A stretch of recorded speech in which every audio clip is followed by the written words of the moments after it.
जय हिंद दोस्तों। झारखंड उत्पाद सिपाही परीक्षा 2026 का सामान्य विज्ञान का आज हम लोग इस वीडियो में प्रैक्टिस सेट 2 देखने वाले हैं। और इस प्रैक्टिस सेट में फ्रेंड्स हम लोग 20 प्रश्न को कवर करेंगे। सारे सवाल आपके परीक्षा के लिए इंपॉर्टेंट होंगे और सभी सवालों का हम लोग विस्तार में आंसर समझने का प्रयास करेंगे। आपको बता दें कि झारखंड उत्पाद सिपाही परीक्षा का तैयारी जब आप लोग कर रहे हैं तो बिल्कुल फुल फ्लेज में करना चालू कर दीजिए, क्योंकि आपको परीक्षा का तिथि भी दे दिया गया है। 22/3/2026 को आपका एग्जाम होने वाला है। तो सभी लोग तैयारी में जुड़े रहिए। तो चलिए आज का हम लोग प्रैक्टिस सेट सेशन को शुरू करते हैं और सारे प्रश्नों को हम लोग आराम से और विस्तार में समझते हैं। देखिए फ्रेंड्स, पहला सवाल यहाँ पर बायोलॉजी से आपको मिल रहा है और क्वेश्चन पूछ रहा है कि एक मानव कोशिका में कितने गुणसूत्र होते हैं।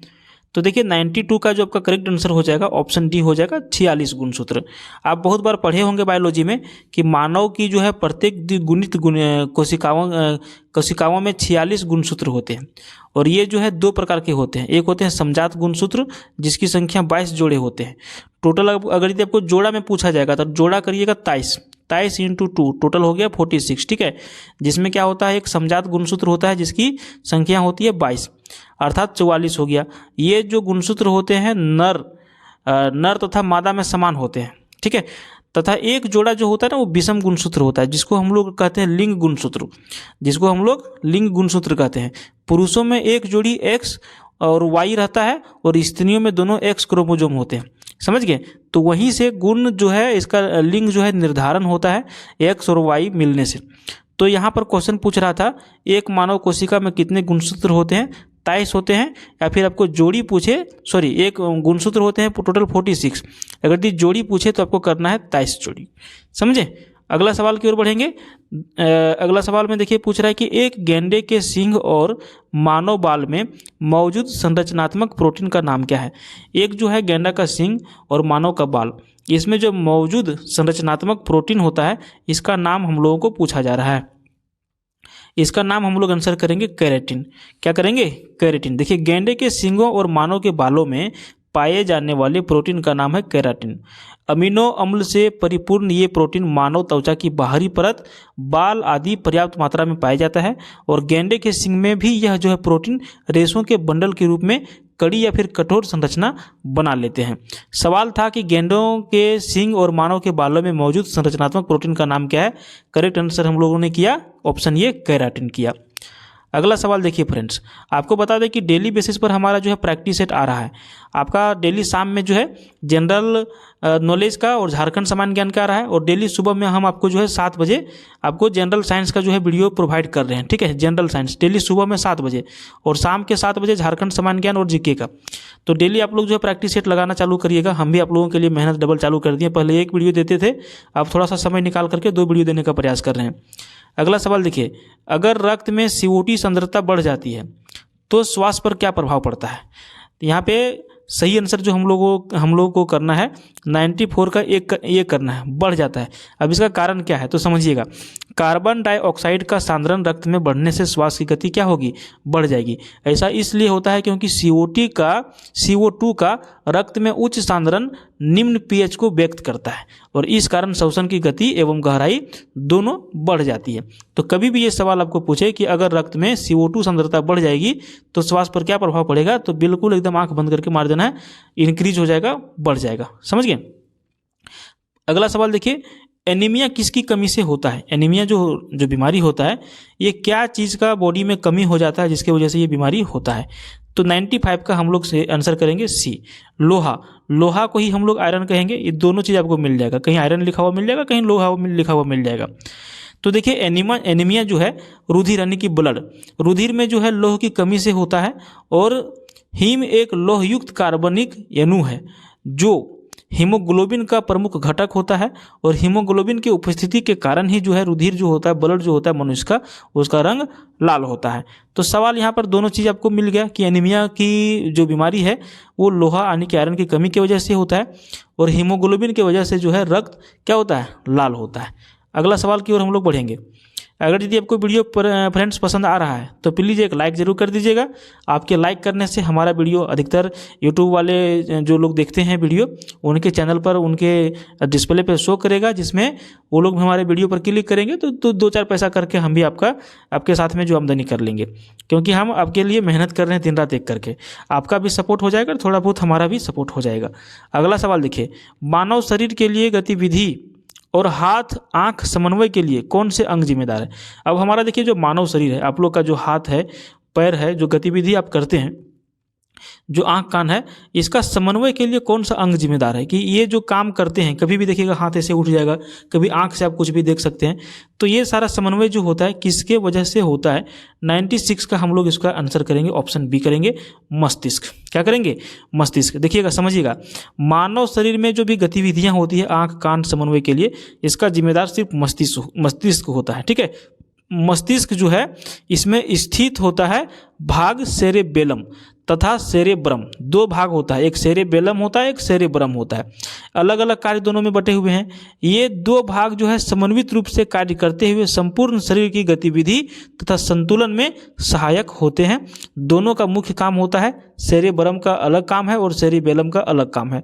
तो जितना भी हम लोग का हाथ पैर चलता है सारा मस्तिष्क के कहने पर चलता है। अगर ये आपका मस्तिष्क खत्म तो ये सारा कुछ खत्म हो जाएगा। समझे? अगला सवाल की ओर बढ़ें। देखिए, अगला सवाल थोड़ा सा ऊपर कर लेते हैं ताकि आपको देखने में सुविधा होगा। जीव विज्ञान की किस शाखा से कवक यानी कि फंगी का अध्ययन किया जाता है? देखिए, अध्ययन वाला सवाल आपको हर चीज में पूछा जाएगा, विज्ञान में बेसी पूछता है।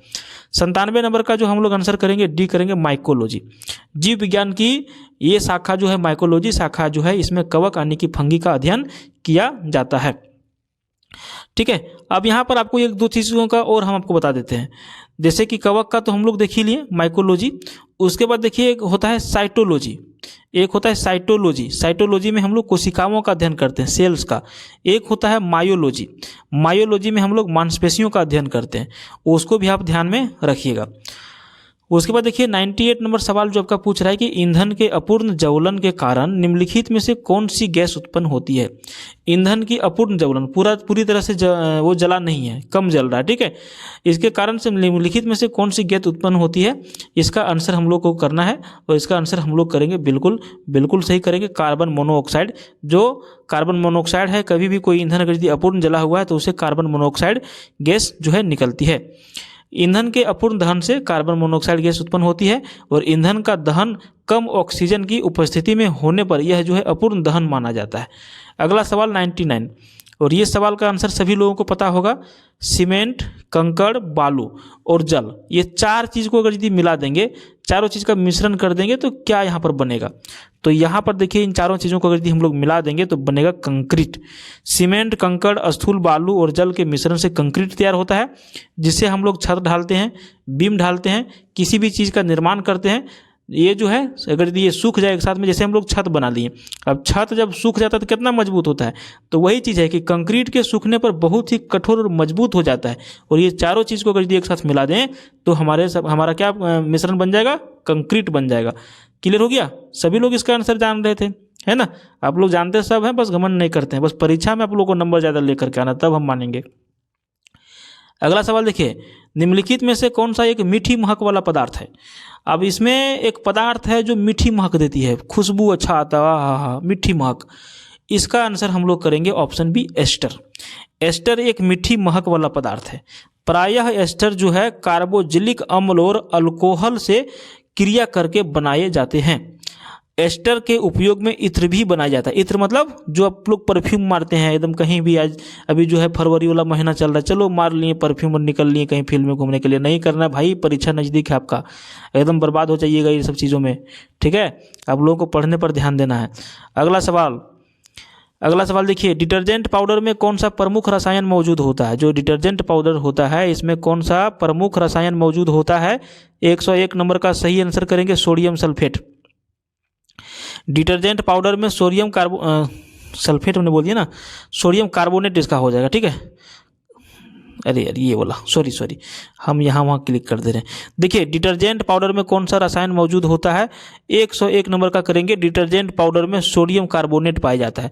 सोडियम कार्बोनेट को वॉशिंग सोडा भी कहा जाता है और सोडा एस भी कहा जाता है, और कांच के निर्माण में भी सोडियम कार्बोनेट का उपयोग होता है।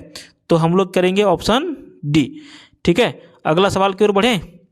यहाँ पर हम बड़ा कर लेते हैं क्योंकि थोड़ा सा इसमें गड़बड़ी है। हाँ, अब हमारा सेट हो गया। अब हम लोग देखिए आगे बढ़ते हैं। निम्नलिखित में से कौन सी एक आदर्श गैस नहीं है? इसमें 4 ऑप्शन दिए गए हैं, ऑर्गन, नियोन, ऑक्सीजन और क्रिप्टॉन। इसमें से जो एक आदर्श गैस नहीं है वो कौन सा है? तो ये आपका है ऑक्सीजन। ऑर्गन, क्रिप्टन और नियोन ये सभी क्या है? अक्रिय गैसें हैं जो कि ताप की एक बड़ी परास में आदर्श गैस की तरह व्यवहार करती है, जबकि ऑक्सीजन ताप के बड़े परास में आदर्श गैस की तरह व्यवहार नहीं कर सकती है। इसीलिए आदर्श गैस ऑक्सीजन को नहीं माना जाता है। अगला सवाल देखिए, कोयले का जलना निम्नलिखित में से किसका उदाहरण है?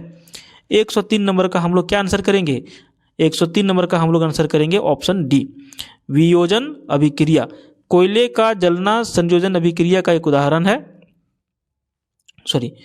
संयोजन अभिक्रिया का एक उदाहरण है। ठीक है, संयोजन अभिक्रिया का एक उदाहरण है।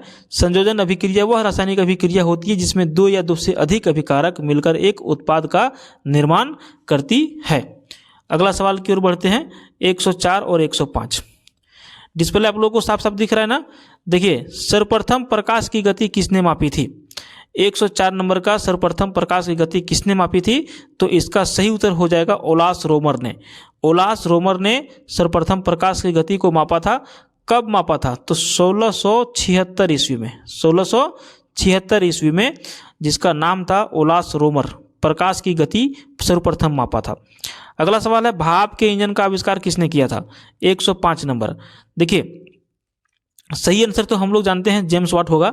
जेम्स वाट ने एक ऐसी मशीन विकसित किया था जिससे भाप का इंजन केवल एक साधारण पंप के बजाय एक प्राइम मूवर अर्थात चालक मूवर के रूप में काम देने लगा था, जिससे कारखानों में शक्ति चालित मशीनों का ऊर्जा मिलने लगी। यद्यपि यह पहला भाप से चलने वाला जो रेल इंजन बनाया था वो तो बनाया था स्टीफेंसन द्वारा 1814 ईस्वी में बनाया गया था, लेकिन भाप के इंजन का आविष्कार सर्वप्रथम जेम्स वाट ने किया था। अगला सवाल देखिए 106 107 नंबर, वेबर किसकी इकाई है? वेबर जो है ये किसकी इकाई है? करेक्ट आंसर हम लोग क्या करेंगे? चुंबकीय प्रवाह का। देखिए, वेबर चुंबकीय फ्लक्स का चुंबकीय प्रवाह की इकाई है और धारिता की इकाई फैराडे होती है।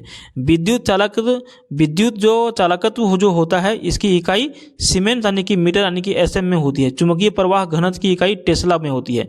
हम लोग इसका आंसर करेंगे चुंबकीय प्रवाह। वेबर की इकाई चुंबकीय प्रवाह होती है। अगला सवाल है, हिग्स बोसोन का संबंध निम्नलिखित में से किससे है? 107 नंबर। तो देखिए, हिग्स जो है ना एक मूल कण होता है जिसे वैज्ञानिक समुदाय के बाहर और मीडिया द्वारा इसे कण को ईश्वरीय कण यानी कि गॉड पार्टिकल उपनाम से संदर्भित किया गया।